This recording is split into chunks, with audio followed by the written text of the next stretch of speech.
Super Centex After Dark with the crew. Michael, Chad, Zach, Bryce. I got to start with Michael because we were just talking about it a second ago.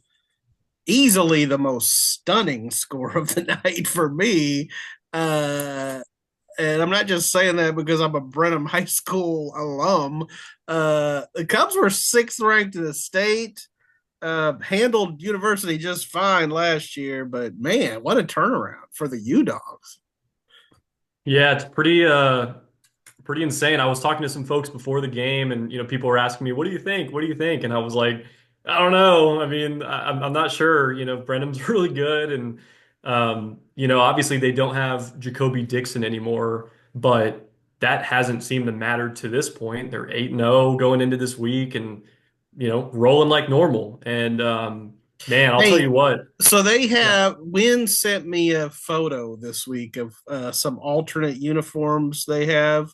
Brenham. Brenham does, Yeah. um, which were really sweet. You know how Okay. we have like the comma in West and University Right. has South Side. These Yep. said Cream City So and like the Milwaukee Bucks? Ice Cream Bluebell. Come on, man! You I got thought to the know your Milwaukee Bucks did that. Brenham history. It's the home of Bluebell. It's Cream City. It would be But they like got creamed you know They how you did know get how creamed. you know 14. how the Cardinals had those terrible uniforms earlier in the year where they were like supposed to be Yep. desert camo, but it just looked like they spilled coffee on them, right? But Mhm. so what Brenham should do is like a cookies and cream uniform, Mm. That'd be with great. I'm down. I'm with down. All right. little like Back Oreo to the game. like What did London Smith do? Uh, Everything. I mean, he was phenomenal. I remember hearing Lark Smith on the call in the other room, and before the game, he made kind of one of those comments like, if University, wants a chance to win this, they're going to need a big game from their superstar. And whoo, guys, he showed up. He showed up. He had, let's see here, 171 yards according to my count, receiving on 10 catches, three touchdowns including a 60-yard one that, Savoy put it on the money, kind of over the middle. London for on this play, London like just burnt this double coverage. It was kind of a soft double coverage, and Brenham's DBs looked pretty lost most of the night. Like it was a strange performance from them. And anyway, he completely dusts this double coverage, makes a nice grab.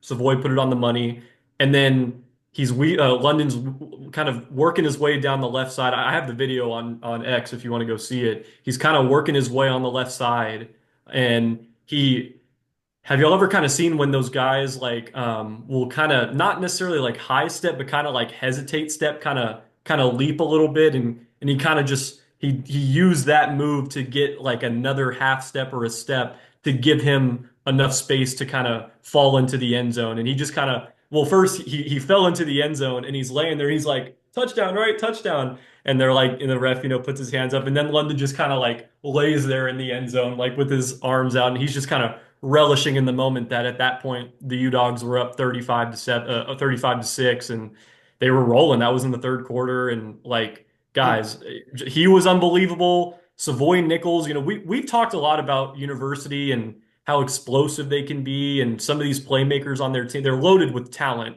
Savoy has grown up, guys. Holy cow. 24 of 32 completions, 353 yards, four touchdowns. I Mm. mean, yes. Does it help having a guy like London Smith? Absolutely. No one's going to say, anything opposite of that. But he's playing some good football right now, guys, and that's a quality Brenham defense. I asked him, so I was kind of fascinated to see. So University out of the gates threw it like 12 of their first 13 times. Like, so 12 of their 13 first plays were passes. They were just throwing it, spinning it.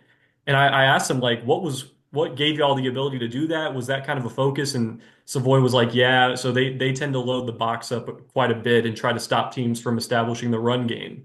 And he said, we felt like our best chance at, finding soft spots in that defense was through the air.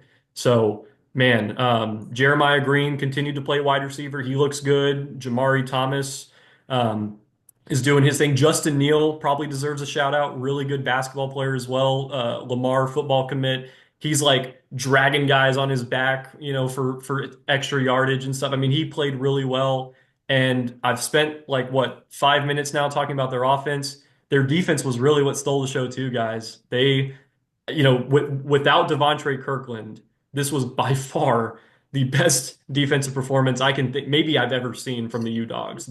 I mean, they Now, were locked that leads in. me to my main question about this game, and I think that Mhm. at least Bryce, I don't know if you two relative newbies can kind of put this in Mhm. context or not, but biggest or most significant win for a Waco ISD football team since when? Fill in the I blank. was I was gonna ask, when's the last time has University ever beaten a ranked team? I mean, when was the last time that happened? Oh, I'm sure that's a great question. I'd be surprised if they haven't. But They probably had at some point. yeah, Well, when was the last time University won a district championship? Uh, Wait, well, outright 1956. Wow. So yeah, and I and said, I have a asked, chance to do that now. That's all they need to, hey, kudos all for they need to finding do. out that Well, stat. Well, Yeah. so Coach Foster was the one who brought that. I mean, I was going to look earlier this week anyway because I knew they had a chance, but he was the one that brought it up to me. He said first one since '56, and I was like, and that's why I had texted you guys earlier this week. I was like, did LT not lead them? I was like, what? And I looked, and no, they shared. It was like a three-way tie in 19. What was that, '96 or whatever with 96, him. yeah. And but yeah, so 1956, that's nearly 70 years ago, guys. I was not around. None of these U-Dogs were around. Charles Foster was probably not Even around. I And wasn't around. My mom and was 2 years old. like, I'm going to be honest with you guys. Charles Foster, I mean, so first off, they dumped him in water. I mean, he's soaking wet, probably freezing out there in the wind. And he wasn't like an emotional wreck, but you could tell this meant a lot to him, and they celebrated with him and kind of for him in a way. Good for So University. Good for huge Waco. win, guys! Yeah, good for Holy Waco smokes! ISD. I mean, we talked about it earlier in the week that University really hadn't had a signature win. Maybe Hmm. the China Spring game, but this is so much bigger than that. And Yeah, I think that's a great point that you make about Savoy Nichols because, uh, yes, we all know how good London Smith is, but it, if anything could neutralize him, it might be not putting the ball where he could catch it. Uh, yeah, and so you got hmm to have a guy that can put it there, and yeah. clearly University does. So Hey, one more good thing for I the want to U. say on that because we have beat this drum to a, I mean, we have sang this song for years now with University, the penalties, right? Playing clean football. That after this game, I mean, I don't have it in front of me exactly how many they played so disciplined. It was the cleanest game I've ever seen. I mean, I've seen the U-Dogs for 3 or 4 years now. This was the cleanest performance I've seen. And That's like great. Yeah, and that's like progress. I know they've like these coaches have been trying so hard for years now to get that out of these guys, and now at least they've seen both sides of that coin. This is I what think that, this is what this team is capable of. when you talk about Coach Foster being as emotional as he was, to see a team progress to the point where they're not being beat by penalties, and clearly they came into this with a game plan of like, hey, let's rip it, let's throw the ball, Yep, let's throw it on every freaking play and that's see literally what what they did. happens. And it worked. It worked, and they didn't put themselves behind the chains, and they won a huge game. I mean, there's I, probably not very many better feelings in sports than being able to No, do all those things. like I said, agreed most stunning score of the night for sure. by far. Uh, as Michael started to say, they will go down to Colleen next week to play Ellison with a chance for the outright district championship. Wow. First time in Huge 7 deal, years. guys. Yeah, Huge deal. that's one we should probably cover. Yeah, dibs. uh, all right. Let's get to Zach Smith because he had the wildest game of the night. By And far. freaking Chad, I mean, he's just living right. Oh, No black cats are coming around his house yeah, he can never do because wrong with his that's a picks. backdoor cover if I ever Oh, saw one. How much did Ridiculous. Lorena lead by, Zach?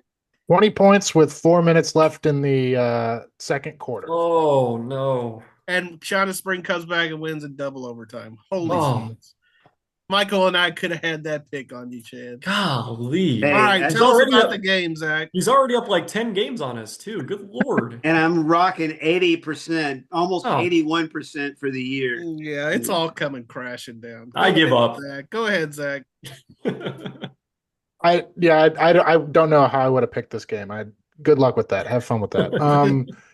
Man, this was like peak high school football, man. Like first half, like Lorena's just running it all over China Spring.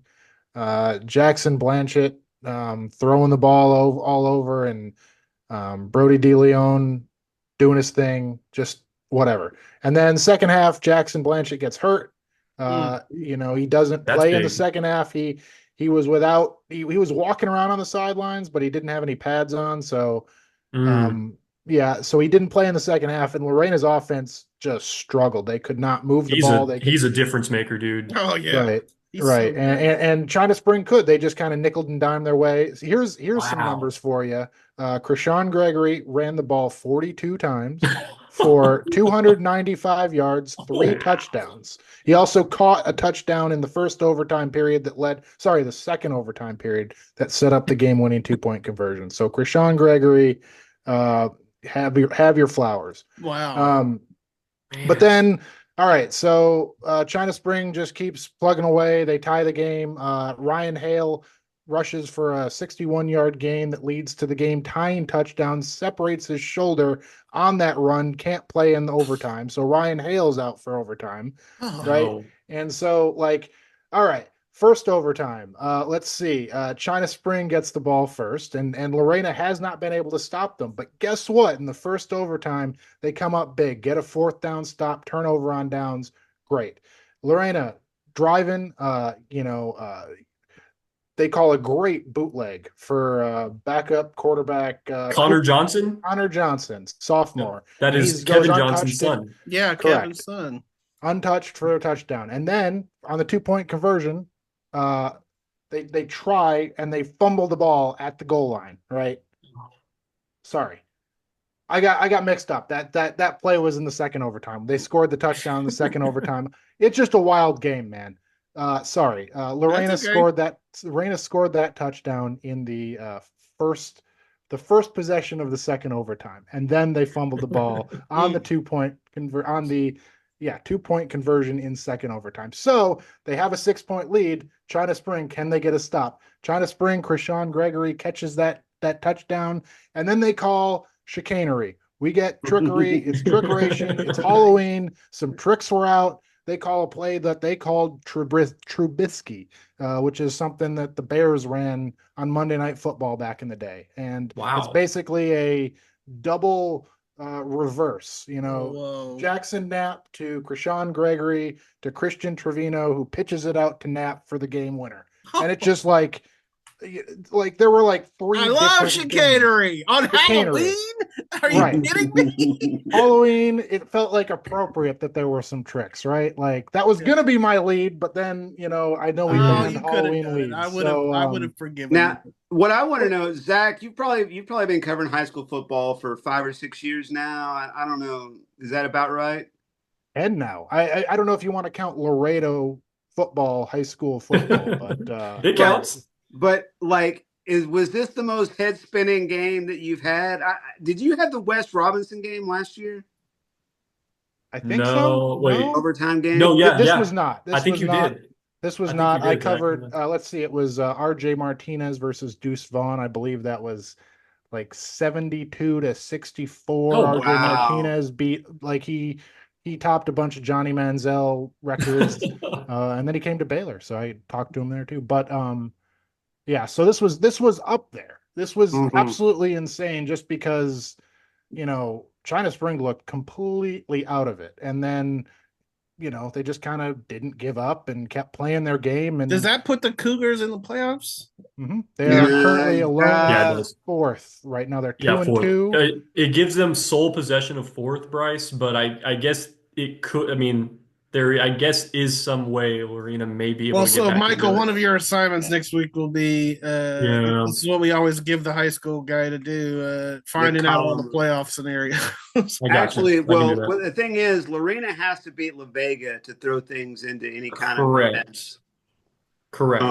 Which wouldn't I, be on anybody's bingo card, but Especially this is without why they play Jackson the playing games. set. Correct. Correct. Nap, right? For China Jackson Spring, Knapp. Yeah. Jackson Nap. Is Jackson Jackson Knapp. on Jackson, right? Jackson on Jackson. Jaxson. Yes, two of them. Yeah, I yeah, yeah. believe they both spell it the same way too. Correct way. Yeah. Yeah. So Jackson Knapp, I just looked it up as a sophomore. Right. Yep. Pretty high ceiling, it feels like, for that kid. Well, He's good. yes, I would say he's not the most. I mean, they don't really like to throw the ball. They didn't really throw the ball that much. He only completed 4 passes. Let's see, but And I saw were, a game this year where he had 0 completions in the second half. Mhm. and They are more run heavy this year, which is unusual in China Spring, which has always flung it around a lot. But well, they did. I had in the last 2 weeks before this week against la-vega and Gatesville, and they had their moments in the passing game in both of those contests. I like Trevino too. He's a good receiver. He's very good. Well, and it was just wild. Bledsoe, it sounds like it. It sounds like it. Jacoby Bledsoe, right? Yeah. Number 1 for them. He's a good two-way player.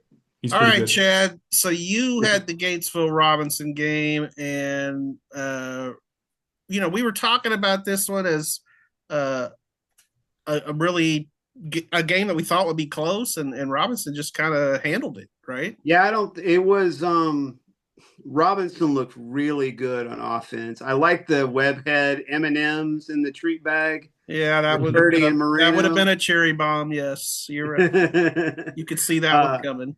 God, their offense is really good. Kudos to head coach Kevin Brown and OC Zach Northern. And the Johnnies and Joes and X's and O's that they got going there, because Bryce McCurdy might be the best quarterback in our area. They were talking, and both coaches were praising him after the game. Kevin Brown was talking about how he's making throws from the opposite hash and Jose Aguirre was talking about he's throwing the ball while receivers are making their breaks on it, which is, he said, it's really hard to defend.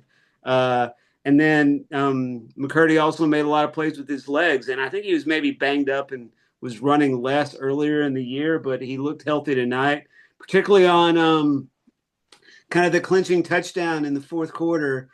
He takes off, scrambling to his right. Looks like he's maybe going to try to find somebody to throw to, and then tucks it and goes. And Clark Allman of the Allman Brothers, he I almost wanted to make an Allman Brothers song reference, but I'll skip that. No, go ahead. I don't care. Well, I just couldn't After fit whipping Dark. post into it. And anyway, the great Allman Brothers ballad whipping post. But I'm not gonna bend myself like a pretzel trying to fit that in. But let's just say Clark Allman thought he was going to take out Bryce McCurdy low at the 4-yard line, and Bryce McCurdy saw it coming, got ready, jumped about the 4.5-yard line, and dang near landed in the end zone. So that was maybe about a 12, 13-foot long jump. Although he did come down and maybe at the inside the half-yard line, I got to say. I was, obviously shooting photos on that, so I got it frame by frame. And unfortunately, I cut off his head in a couple of frames that were right at the peak of the jump. And there was, it would have been, if I had just got a little bit higher on the angle, would have been a great photo, but as it was, it's running with the story. Even kind of launching. Just to have the argument, like you said, McCurdy might be the best quarterback in Central Texas. I think there's an argument to be made, but I agree. Well, but just the fact that you're mentioning that, I think we already agree that Evan Moreno is probably the best running back in Central Texas. No, I know, and that shows to me the potency of their offense if they've got two guys like that. Yeah, and they opened the game with a touchdown drive, kind of a statement drive, and they converted a bunch of third downs. They converted it with giving it to Evan Moreno to get the hard yards. They converted it by throwing out patterns to Dylan Medlock and other receivers. Harping on that play where he hurdled the guy and went in the end zone, that was just a great exclamation point of a play. But and I mean, Dylan Medlock isn't their only really good receiver. They're throwing it to several different guys. They're throwing it to Evan Moreno a little bit. But I mean, Gatesville has a good defense. Gatesville has a really good defense, and they didn't shred them, but they moved the ball really consistently. Now, and like, I don't want to leave anybody out when you start talking about best quarterback in the area, but you compare him to maybe Courtney Parr and Andrew McNair and Savoy Nichols and Cole Collins, Cole Fairfield. Collins, yeah. I haven't laid eyes on Cole Collins. I know he's they good. have. Yeah, He's good. Yeah. and Jackson Blancett too. So what I will say though, Chad, and here's my only question about the game you saw, and Mhm. I guess in talking about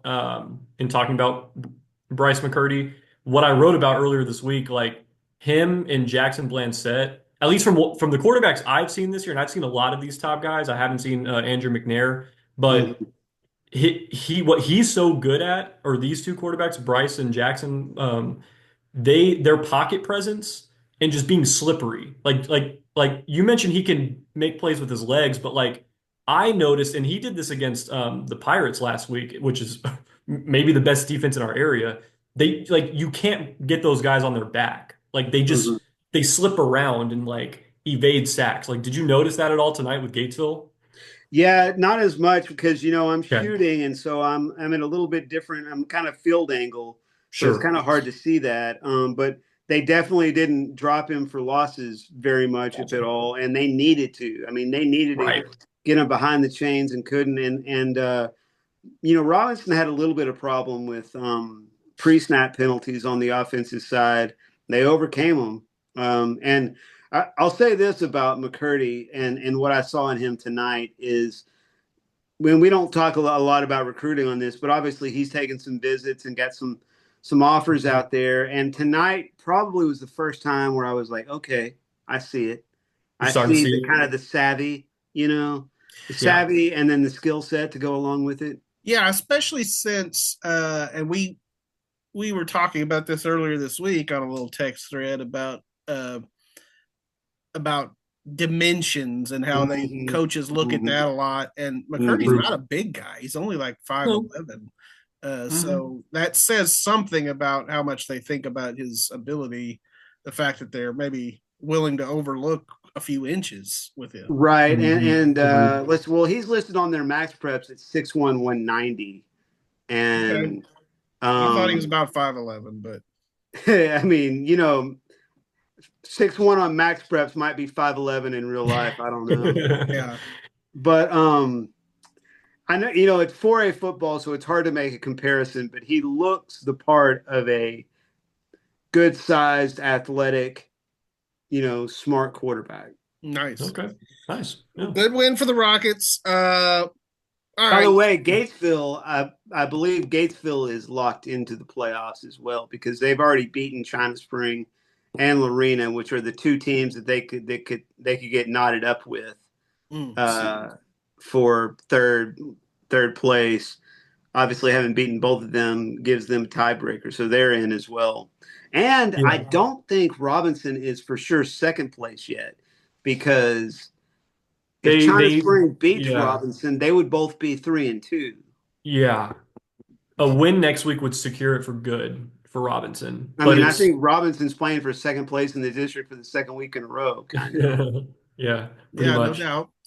All right. Tell us about Midway. I won't spend an infinite amount of time on a 49-10 game that we kind of expected. But yes, Midway takes care of business against winless Bryan 49-10. Here's what I'll say. First of all, Panthers officially clinch a playoff spot tonight.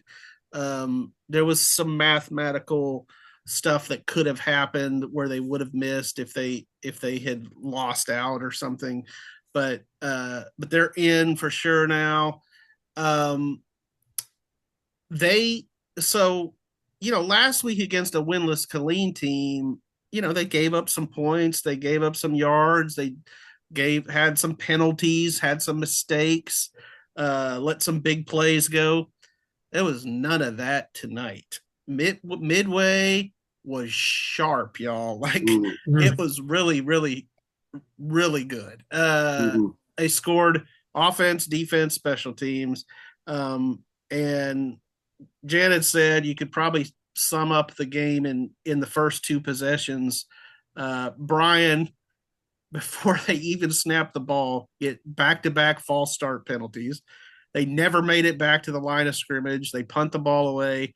2 plays later, Lathan Wissington, zip, touchdown, 7-0 Midway. Actually 6-0 Midway because it was a low snap on the PAT, which is unusual. That was the only thing that went wrong all night long for Midway. They had a blocked punt for a touchdown. They had a pick 6 from Carl Simmons for a touchdown.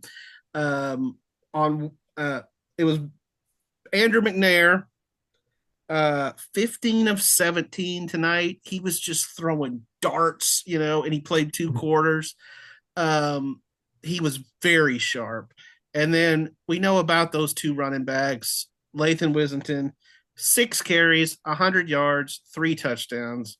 Jaden Fields Vaughn, 9 carries, 65 yards, 2 touchdowns.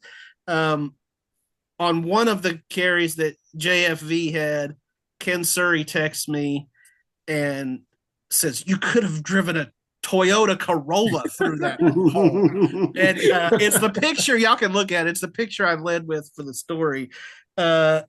Looking at the picture, I'm not so sure I couldn't have gotten my Ford F-150 through that hole.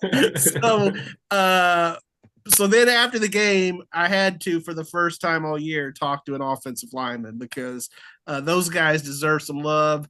Landon Pope is probably the anchor of that line. And O-linemen usually can talk, y'all. They're good talkers. They're smart kids. Yeah. And he had some good stuff to say. So Midway will go to Cove next week on a Thursday night. Michael Haig will see them now. By the way, 32-0 Temple beat Cove tonight. Temple beat Cove. And yet, if Cove beat Midway next week, and if Temple were out of the mix, like I think Temple can still not make the playoffs. If Cove beat Temple next week, Cove would be the number 1 seed in 6A Division I for that district. So there's stuff to play for Midway next week. And don't forget, last year when Cove was not making the playoffs and Midway was in week 10, Cove shocked Midway last year, and it wasn't close. It was a flat game for Midway. Panthers have not forgotten that one, and I think they'll be primed and ready to go next Thursday night. So Midway has to win on Thursday to be the D1 team. D1, the D1 one seed. One seed. Yeah. So like I said, that is something to play for. And so yeah. We'll figure out all those scenarios next week, but yes, that's the way I look at it. Hey, one scenario we don't have to figure out: the Moody Bearcats are going to the playoffs, baby. I saw that. Huge win. Yeah, huge win. Back to your thing for a second, Chad. If Temple makes the playoffs, Temple would be the other 6A Division I with Midway, and Midway would get the top seed over Temple. So they don't necessarily have to beat Cove to get Yeah, but Temple plays Harker Heights next week, so are they going to win? Oh, they could get okay. Yeah. Okay. So anyway, yes, good win for Moody. And let me just give a little shout out to the Fairfield Eagles because no kidding. Big win over Palestine Westwood tonight, and I texted you guys about this, but tough week for Fairfield. Vicky Stevenson, who is John Bechtel's sister, passed away this week of cancer, and beloved teacher out there in Fairfield, Kent Bechtel's daughter. And so I'm sure they had heavy hearts, and to go out there and win a game like that. I mean, Michael's seen some games like that with teams like Mahia that had to, play while they were thinking about some other things. And so good for Fairfield.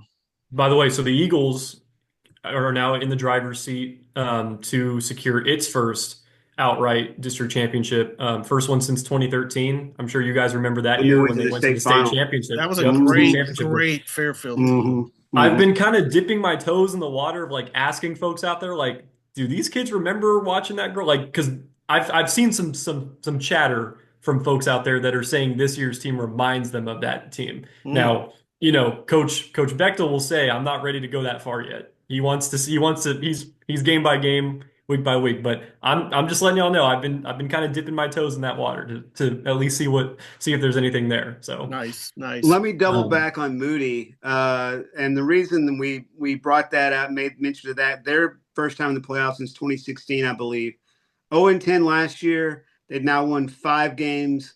This year they're 5-4 at the moment, going into a pretty good game with Marlin next week. Marlin is looking better and better, but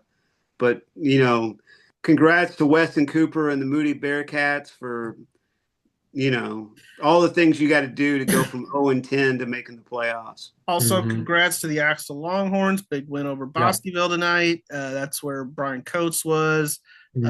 Congrats to the la-vega Pirates. I got to tell y'all real quick. So Art Strickland covered that game for us and got his interview with Don Hyde. The first quote I read in the story is, we played terrible tonight.